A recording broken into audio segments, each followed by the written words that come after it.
Hi friends, ఈరోజైతే mushroom curry recipe అయితే చూసేద్దాము. నేను ఆనియన్స్ కట్ చేస్తుంటే కళ్ళలో ఫుల్ నీళ్ళొస్తుంది. నా బాధ చూడలేక శంకర్ అయితే హెల్ప్ చేశాడు. మష్రూమ్ అయితే ముందే క్లీన్ చేసి పెట్టుకున్నాము. మిక్సీ జార్లో 2 టమాటాస్, 2, 3 గ్రీన్ మిర్చి అండ్ కర్డ్, బ్లాక్ పెప్పర్, లవంగం, దాల్చిన చెక్క మిక్సీ చేసి పక్కన అయితే పెట్టుకోవాలి. గ్యాస్ మీద మనం ఒక ప్యాన్ తీసుకొని పెట్టుకోవాలి. ఆయిల్ హీట్ అయ్యాక ఆనియన్ వేసుకోవాలి. ఆనియన్స్ గోల్డెన్ ఫ్రై అయ్యాక ఫ్రై చేసుకోవాలి. తర్వాత పసుపు, సాల్ట్, అల్లం పేస్ట్ యాడ్ చేసుకోవాలి.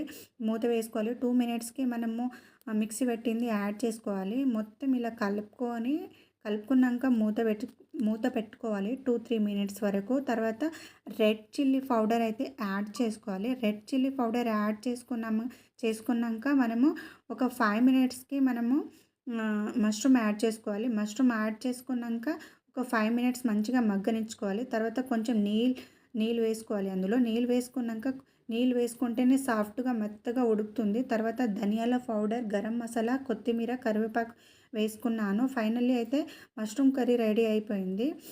వేడి వేడి రైస్, వేడి వేడి కర్రీ. ఇప్పుడైతే టైం 1:30 అవుతుంది. యమ్మీగా ఉంది కర్రీ అయితే చూడ్డానికి. ఎలా ఉందో నేను చెప్తాను. సూపర్ అంటే సూపర్గా ఉంది. ఫస్ట్ టైం ట్రై చేశాను.